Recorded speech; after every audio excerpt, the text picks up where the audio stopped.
ಪ್ರಕರಣದಲ್ಲಿ ವ್ಯಕ್ತಿಯೊಬ್ಬರ ಮೇಲೆ ಹಲ್ಲೆ ಮಾಡಿದ ಪಂಜಾಬ್ ಕಾಂಗ್ರೆಸ್ ನಾಯಕ ಮಾಜಿ ಸಚಿವ ನವಜೋತ್ ಸಿಂಗ್ ಸಿಧುಗೆ ಸುಪ್ರೀಂ ಕೋರ್ಟ್ 1 ವರ್ಷ ಜೈಲು ಶಿಕ್ಷೆ ವಿಧಿಸಿ ಗುರುವಾರ ತೀರ್ಪು ನೀಡಿದೆ. ಆದರೆ ಪಂಜಾಬ್ ಕಾಂಗ್ರೆಸ್ ನಾಯಕ ಹಾಗೂ ಮಾಜಿ ಕ್ರಿಕೆಟಿಗ ಸಿಧು ಅನಾರೋಗ್ಯ ಕಾರಣ ನೀಡಿ ಶರಣಾಗಲು ಕೆಲವು ವಾರಗಳ ಗಡುವು ಕೇಳಿಕೊಂಡಿದ್ದಾರೆ.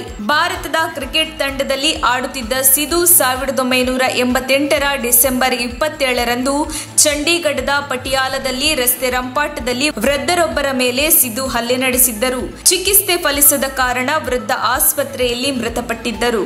ಇದೇ ಪ್ರಕರಣಕ್ಕೆ ಸಂಬಂಧಿಸಿದಂತೆ ಸಿಧುಗೆ ಗುರುವಾರ ಮೇ 19ರಂದು ಸುಪ್ರೀಂ ಕೋರ್ಟ್ 1 ವರ್ಷ ಜೈಲು ಶಿಕ್ಷೆ ವಿಧಿಸಿತ್ತು.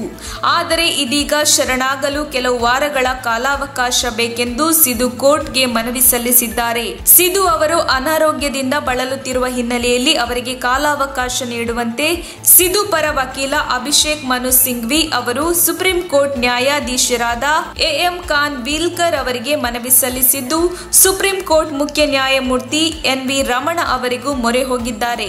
ಸಿಧು ಮನವಿಗೆ ಸರ್ಕಾರಿ ಪರ ವಕೀಲ ಆಕ್ಷೇಪ ವ್ಯಕ್ತಪಡಿಸಿದರು. ಅಪರಾಧವಾಗಿ 34 ವರ್ಷಗಳು ಕಳೆದಿವೆ, ಆದರೆ ಅದು ಸತ್ತಿಲ್ಲ. ತೀರ್ಪು ಬಂದ ಕೂಡಲೇ ಮತ್ತೆ ವಾಯ್ದೆ ಕೇಳುತ್ತಿದ್ದಾರೆ ಎಂದು ಆಕ್ಷೇಪಿಸಿದರು. ಆದರೆ ಅಭಿಷೇಕ್ ಮನು ಸಿಂಘ್ವಿ, ನವಜೋತ್ ಸಿಂಗ್ ಸಿಧು ಶರಣಾಗುತ್ತಾರೆ, ಆದರೆ ಆರೋಗ್ಯ ಸಮಸ್ಯೆ ಇರುವುದರಿಂದ ಚೇತರಿಸಿಕೊಳ್ಳುವುದಕ್ಕೆ ಕಾಲಾವಕಾಶ ಬೇಕಾಗಿದೆ ಎಂದು ಹೇಳಿದರು.